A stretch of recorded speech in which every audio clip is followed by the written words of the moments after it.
Putang ina ninyong lahat. Martin Romualdez, Lisa Marcos, Bongbong Marcos.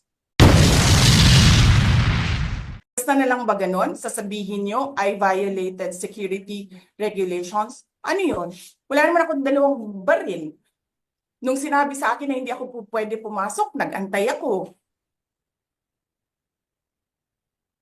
Alam mo, binibigyan ko pa ng pasensya yan si Taas ba yan?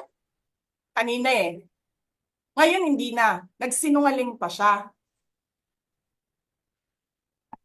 Na I refused daw to leave last night when I did not even know na pinapaalis ako. Ang sinabi lang sa akin, papatayin ang kuryente. Which I said, okay lang.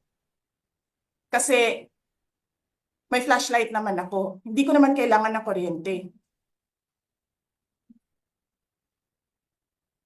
Tapos kanina sa media, pinapalabas nila na I locked myself doon sa kwarto. Of course, nag-lock ako kasi natutulog na ako.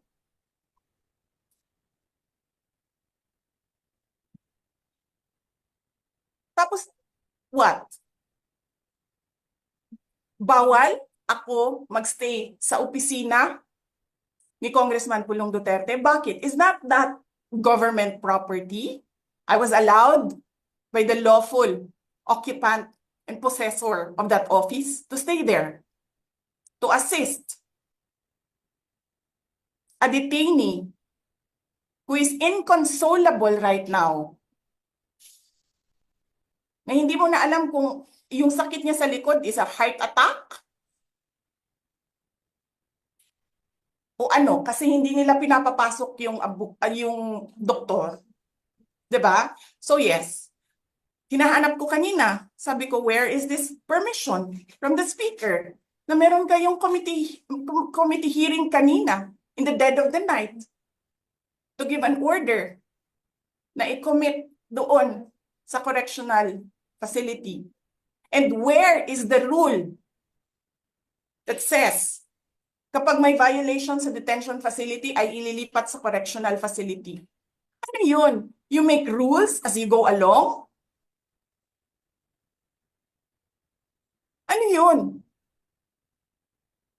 Di ba dapat sa demokrasya, there's a rule of law? And then they make rules as they go along? Kung ano lang, whatever pleases the speaker, get her out of the House of Representatives kasi hindi siya dapat nandiyan. Bakit? Pagmamayari niyo ba itong compound na ito? And then sasabihin pa nila sa akin na there is a threat to my life inside the batasang pambansa? Why is there a threat to my life? This is the most secured facility because nandito lahat ng mga spoiled brat sa ating bansa. Tapos, sasabihin pa nila, well, pabigat ka sa amin kasi kailangan namin dagdagan ang security mo. Bakit? Trabaho ba nila magbantay sa akin? Eh di ba trabaho ng DPSPG yon? Na may I just say, binabawasan nila ng binabawasan araw-araw? Na as if this office is not the second highest office in this country, and only because umalis ako sa administration? Kailan ba nagsimula yung atake nila? Alalahanin nyo. Di ba? After ako nag-resign sa DepEd? Kailan ba nagsimula yung pambabastos nila? Last year. After that meeting with the Makabayan Bloc and Martin Romualdez.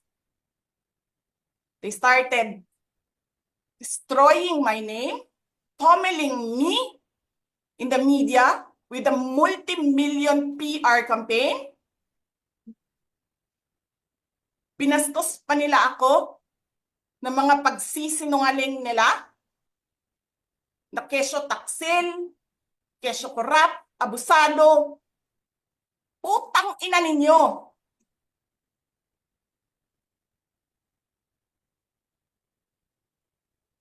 Sino ang korap? Yung mga congressman na yan na nag-hearing, anong sinasabi nila? Pagkatapos, pag na-off na ang mic, pag wala ng media, pasensya na kayo ha. Kailangan kasi namin ng pera. Mag-eleksyon na kasi. Pakisabi kay Sara ha. Hindi ko naman gusto tong ginagawa ko eh. Eh putang ina, hindi mo pala gusto ginagawa mo eh. Bakit mo sinisira pangalan ko? Joel Chua.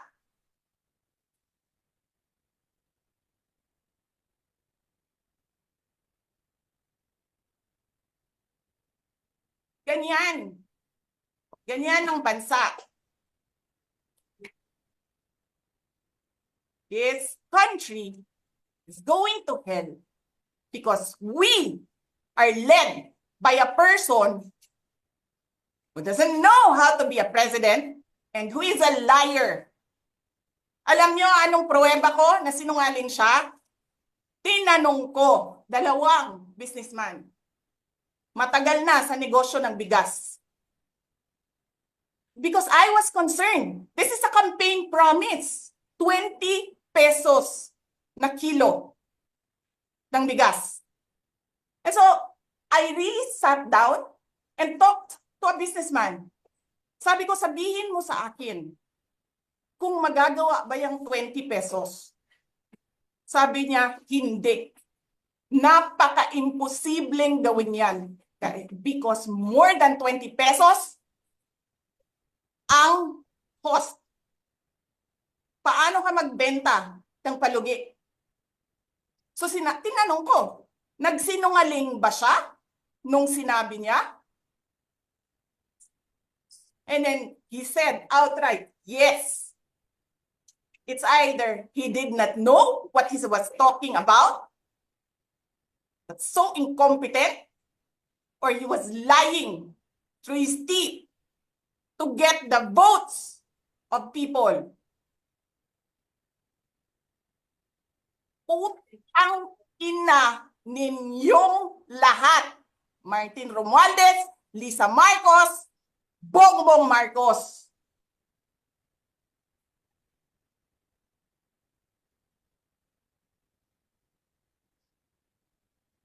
Ginigit-git nyo yung mga tao ko dyan sa envelope na yan. Lisa Marcos, naalala mo, nagpadala ka sa akin ng video? Sinabihan mo ako saan kukunin ang pera. Pinakita mo ang muka ng tao doon sa video message mo. Hi, Nikki. This is she's been working with us for the longest time. We trust her. You sent me written instructions about money. Millions a month.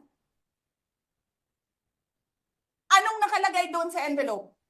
DepEd. Anong ginawa ko? Binigay ko sa DepEd. Putak na mukha.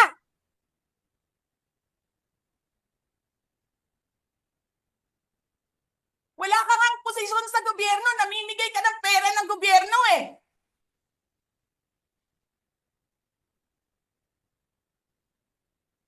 Sisirain mo yung tangal ng mga kasama ko sa office of the Vice President. Sasabihin nyo sa mga tao, nakaw yan, confidential funds yan. Niwala nga kayong isang proof na confidential funds yan. Naniwala lang kayo sa isang babae na ang pangalan ay Gloria Mercado na nagsabi confidential funds yan, na hindi nyo nga nilabas na wala pang confidential funds, meron ng white envelope. Kasi 2022 pa lang, tangina mo ka, may utos na ng pera sa DepEd.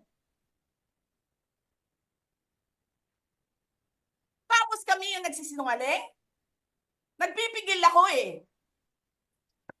Kasi gusto ko lang magtrabaho. Gusto ko lang tapusin nyo na yung ng show ninyo dyan sa House of Representatives para makabalik na kami sa trabaho namin.